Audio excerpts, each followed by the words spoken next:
Hay un sonido particular que los pilotos recuerdan mucho después de que termina el vuelo. No es el rugido del motor, no es el parloteo de la radio, es el silencio que se produce cuando algo no funciona como debería.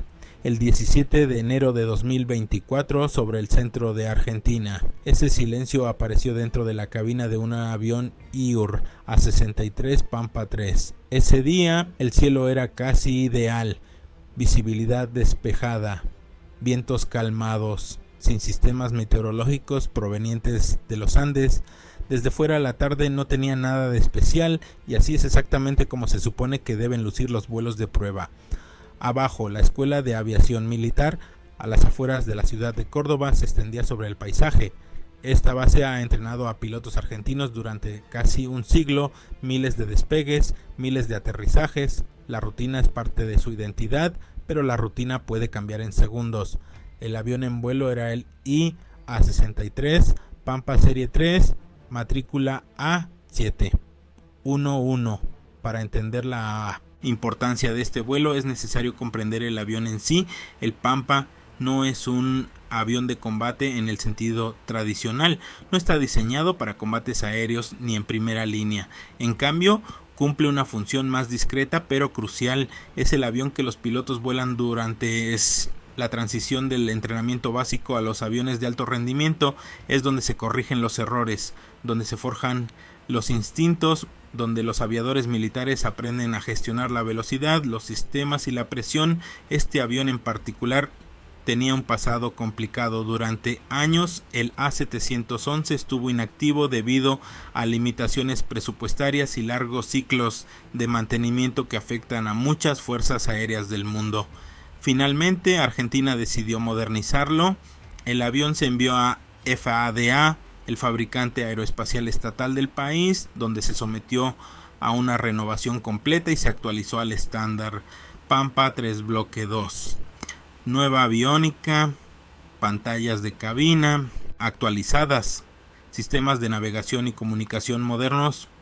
En esencia, el avión se estaba preparando para una segunda vida operativa.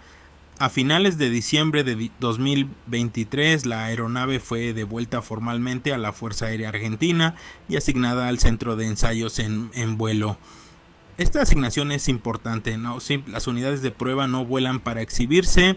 Su función es verificar que una aeronave esté realmente lista en condiciones reales y con consecuencias reales. El 17 de enero se realizó uno de esos vuelos de verificación. En la cabina había 2 pilotos experimentados. No se trataba de una salida de estudiantes, era un vuelo de evaluación profesional pilotado por aviadores entrenados específicamente para identificar problemas y gestionar situaciones anormales. El vuelo transcurrió con normalidad, comprobaciones de sistemas, patrón de vuelo, maniobras controladas, nada indicaba problemas. Al regresar la aeronave a la pista, todo parecía normal, desde la torre, desde tierra e incluso desde la cabina. Luego vino la configuración de aterrizaje. La selección del tren de aterrizaje es una de esas acciones que los pilotos realizan casi automáticamente. La palanca se mueve, el sistema hidráulico se activa, esperas las confirmaciones, 3 luces verdes. El tren de aterrizaje principal se extendió y se bloqueó.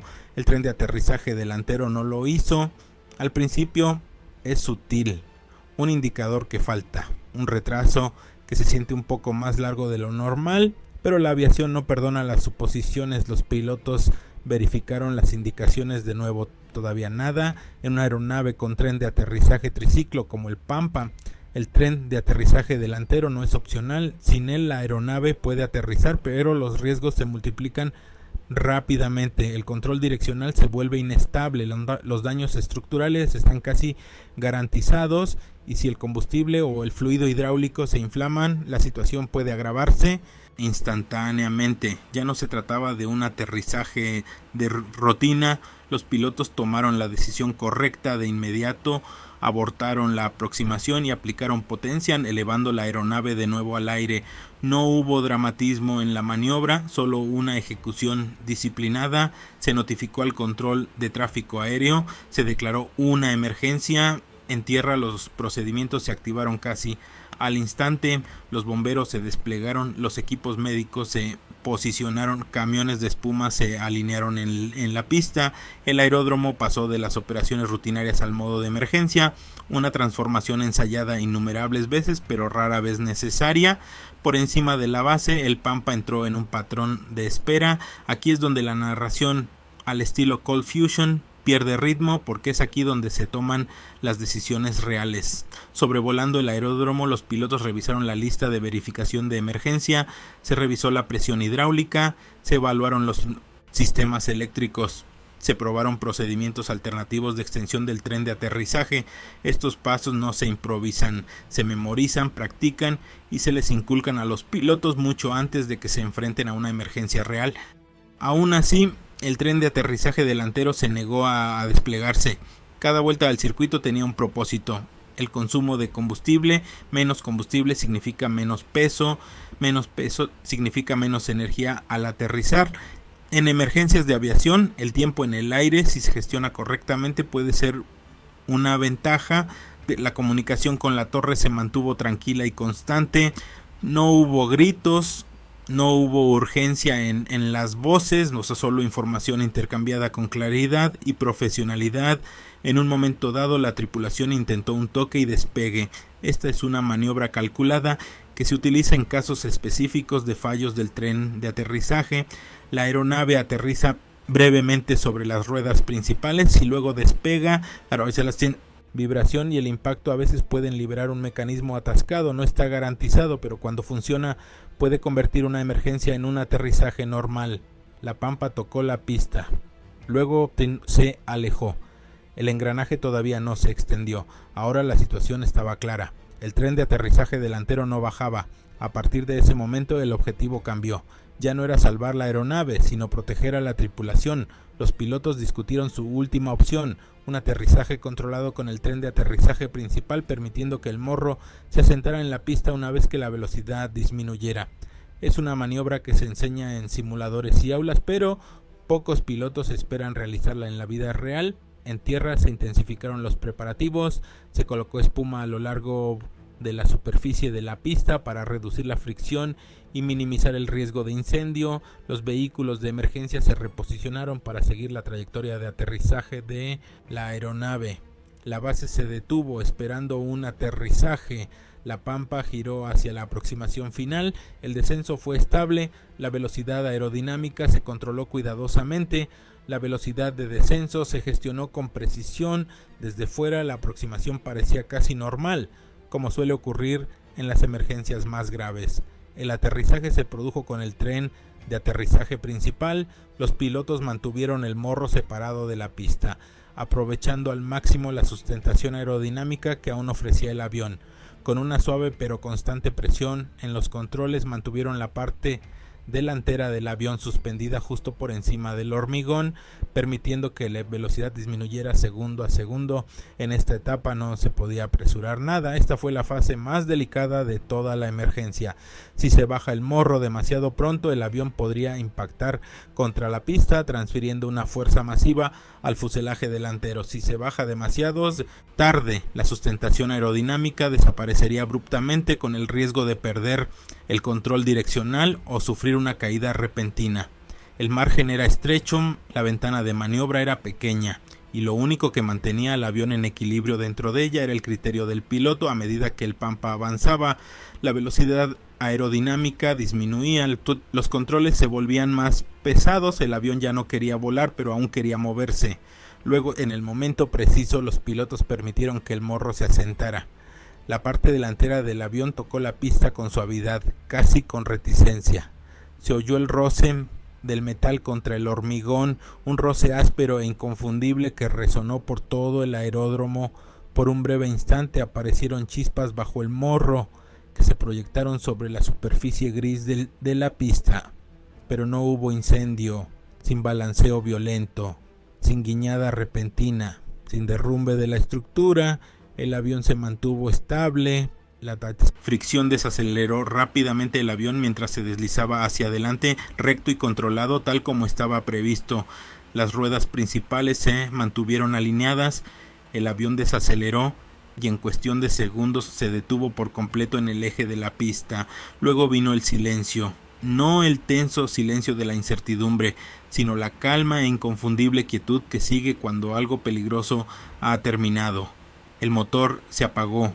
El sonido que había llenado el aire apenas unos segundos antes se desvaneció, reemplazado por el viento, vehículos distantes y llamadas de radio que confirmaban lo que todos ya sabían. La emergencia había terminado, los equipos de bomberos y rescate se acercaron con cautela desde una distancia segura, inspeccionando la aeronave en busca de humo, fugas de combustible o calor. No se observó nada. La cubierta de la cabina se abrió, dentro los pilotos comenzaron a desabrocharse los cinturones lenta y metódicamente como se les había enseñado antes de descender del avión por sus propios medios. Ambos resultaron ilesos. El propio Pampa mostraba las marcas del aterrizaje, la sección frontal presentaba abrasión y daños en el punto de contacto con la pista, evidencia de un fallo del sistema, pero también de una maniobra eficaz. En vista de lo que pudo haber ocurrido, el daño se consideró leve, reparable, aceptable. En un plazo relativamente corto la pista fue inspeccionada, despejada y reabierta. Los vehículos de emergencia regresaron a sus puestos, se reanudaron las operaciones normales. Desde el exterior el aeródromo recuperó su ritmo habitual, pero la importancia del incidente no desapareció con la espuma ni con las luces intermitentes. Tras bastidores, investigadores e ingenieros comenzaron a examinar la aeronave en detalle, se inspeccionó el sistema del tren de aterrizaje pieza por pieza, se revisaron los datos, se analizó el historial de mantenimiento. Hasta el momento no se ha publicado ninguna causa definitiva. Las posibilidades son familiares para los profesionales de la base de la aviación: una falla hidráulica, un atascamiento mecánico, un fallo del actuador o complicaciones relacionadas con el largo periodo de inactividad de la aeronave antes de su modernización. Estas investigaciones llevan tiempo y rara vez son sencillas. Los accidentes de aviación y los casi accidentes casi nunca se deben a un solo fallo, son el resultado de cadenas, interacciones, pequeños problemas que se alinean de forma incorrecta, pero la lección más amplia de aquella tarde en Córdoba no requirió un informe final. La seguridad aérea no se basa en máquinas perfectas, ninguna aeronave es inmune a las fallas, ningún sistema es perfecto. La seguridad se basa en la preparación, en un entrenamiento que anticipa las fallas y en procedimientos diseñados para los momentos en que la tecnología deja de cooperar. Los aviones modernos son extraordinariamente complejos, ¿no? Se basan en múltiples capas de redundancia, automatización y protección, pero cuando esos sistemas fallan, cuando una luz de advertencia no se pone en verde, cuando un mecanismo no se mueve, el resultado ya no es responsabilidad del avión, pertenece a la gente que está dentro de ella. El 17 de enero de 2024 el avión falló. La tripulación no lo hizo. Siguieron el procedimiento, se comunicaron con claridad, gestionaron el riesgo con disciplina y moderación. Y cuando salvar la aeronave ya no fue una opción, aceptaron dañar el metal para proteger vidas humanas. Por eso, lo que podría haber sido un accidente catastrófico terminó en una emergencia controlada. Silencioso, profesional, preciso. Los aviones pueden ser reparados, ¿no? Las pistas se pueden limpiar, se pueden redactar informes, pero la verdadera medida del éxito en la aviación es mucho más simple. Todos se alejan.